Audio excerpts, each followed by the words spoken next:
Okay, welcome back. Now that we've got these little tabs drawn on the top, let's see if we can get those drawn on the bottom any quicker. Okay, so one way we could do that is by using the 3D model tool.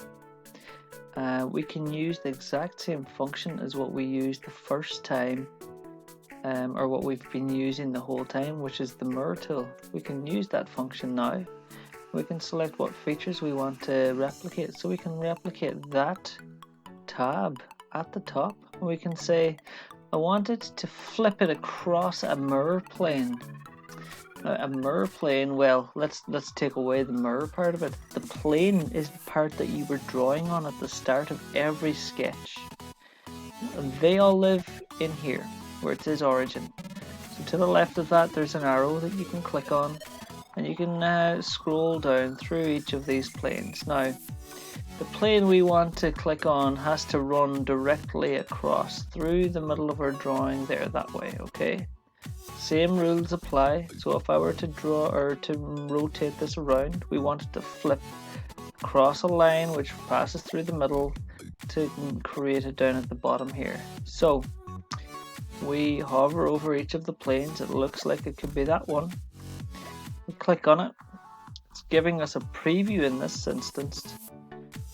So we click on OK, and we see what happens. Boom! Happy days. Right. That makes life easy for us for every one of these now then, doesn't it? So let's get into it. So we go to 3D model, click on mirror. Okay, select the features. So we want to select. It's not letting me select it. Features, select that one. Go to origin, find the plane we want to flip it across. That's the mirror plane there. Okay, and click on OK. Great stuff. Into the next one. 3D model, mirror. Select the features. Select the plane. Select the plane, click on OK, done. Into the last one now, mirror, select the features, select the plane. I've done that mistake every time so far. There we go. Okay, now then, we've done all of that. We can go into our assembly and see if it's automatically updated, which it has. Beautiful work. Oh, look at that. This is coming together like a dream. Next, let's get that top piece placed in. I already know we're going to have some issues with this. That's okay. We'll work our way around them. The first one now, right? The first one before we drop it in. Now, so I'm just placing it roughly. The first issue is we're going to have a problem. If I press escape, this tab, we don't have a hole created in our drawing for the top for that tab. That's okay, we can still place it into position and worry about that tab after. So let's just drop it there anywhere. Great. Now then, let's go with constraint. I'm going to say that I want that surface to be flush with that surface. Okay, that's good. I want that surface there to be flush with that surface. Good. Press apply, and just going to drag this up here so that I can say I also want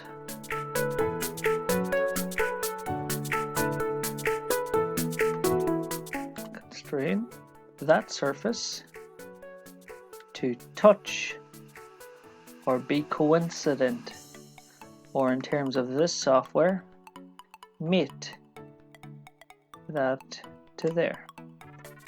Press apply.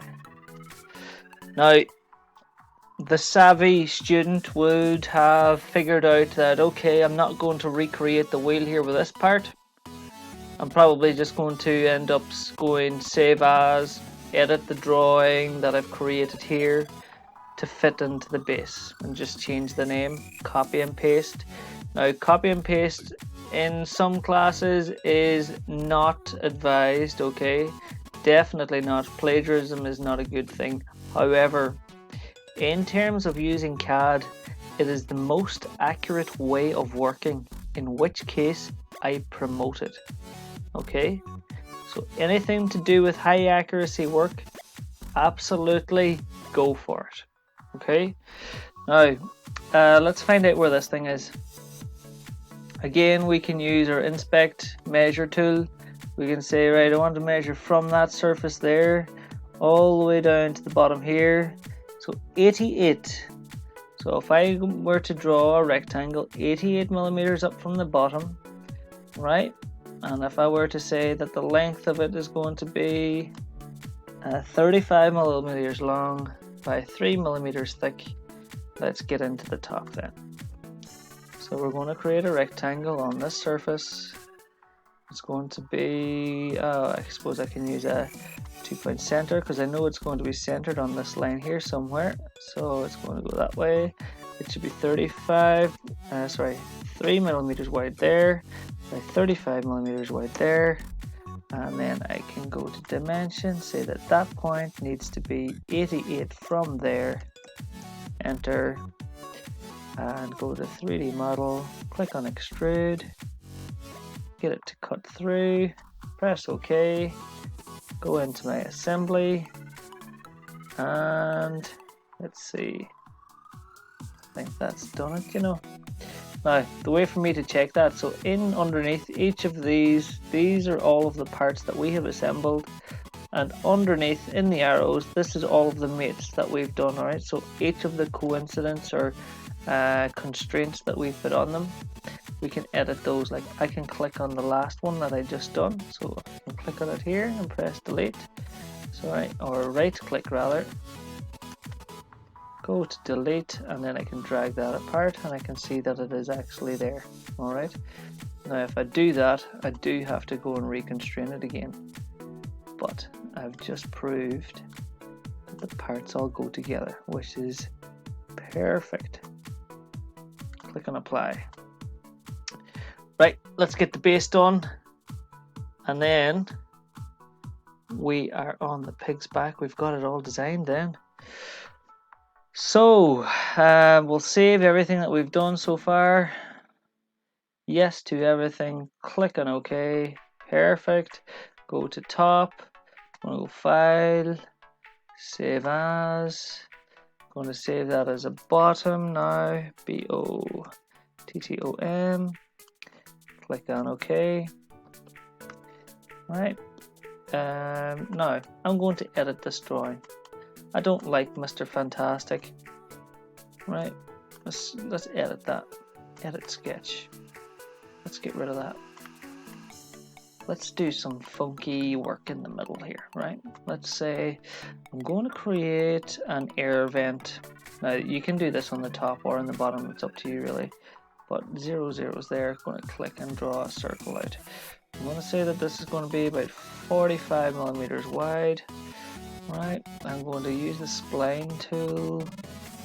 Yeah, I'm going to use the spline tool. I'm going to do a weird and wonderful design here to create some kind of an air vent type thing. So I'm going to go this way, then this way, and probably end up. I'll run it out through there.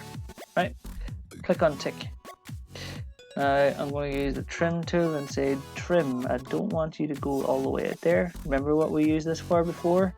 It trims down to an intersect, okay? Right, now we can say circular array. I want to create multiples of that line going around that axis. Okay. I'm going to make like 12 of those. Oh wow, this is going to be cool. I'm going to click on OK. Now we've got loads, right? I'm going to click on circle, and I'm going to draw another circle that's outside, say about there.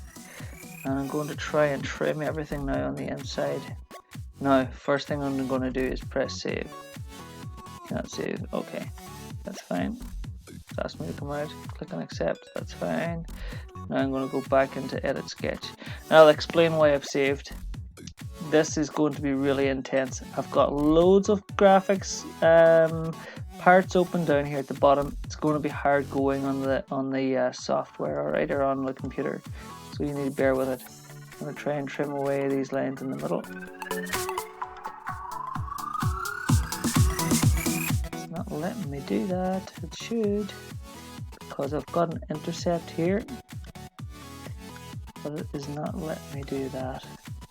Okay, let's change our design somewhat.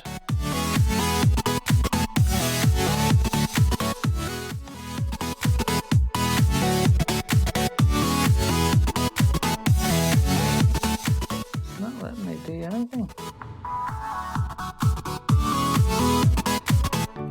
Okay, let's go back. Let's try it again. Circle. Create a circle in there. Let's say that's going to be 10.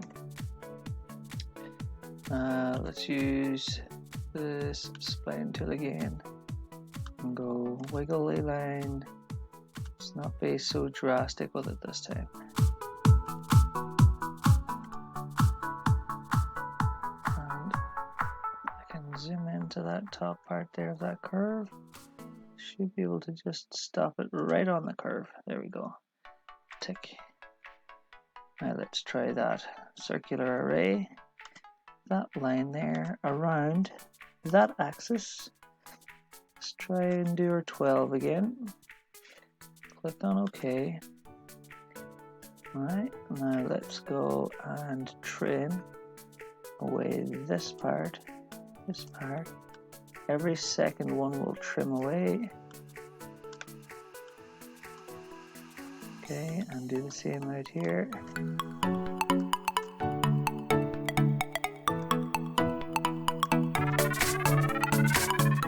We'll go to 3D model.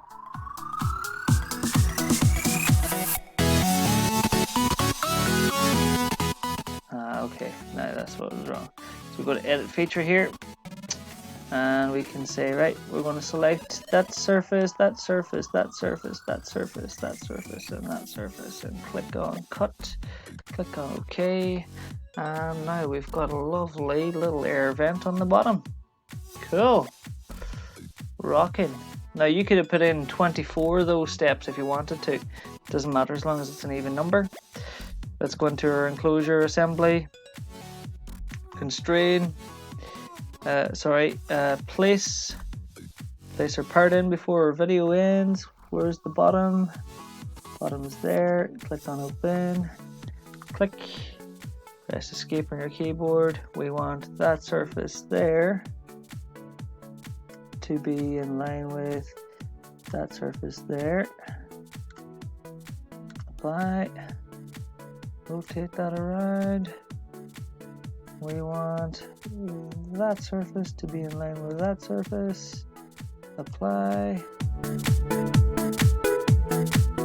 And we want that surface to be in line with that surface. And apply. And OK. And there we go. There is our fancy enclosure for our Raspberry Pi. Looking pretty good. Now the next step is getting all of these parts set up onto a page for the laser cutter and to do a working drawing, just to go through the whole process of using the CAD software. We may even get into doing exploded views to challenge some of you guys that are showing some unbelievable skills doing your CAD work. Well done if you've made it to this far and you were able to follow the videos. Fantastic. I hope you've been pausing, rewinding, trying it out, and if you have been an expert doing your work in the class, then you should have been really helping out other students in there as well. Again, probably would be best with a nice big port or a nice big hole, something fancy. Maybe the Raspberry Pi logo would be cool on there. Alright, and I mean, you don't need to do that on this software. You can take your basic drawing into the LaserWorks program and bring in some graphics and even do some engraving and stuff on there if you like. But that's very, very much a lot of the work done now. So well done. Save all of your work. Yes to everything.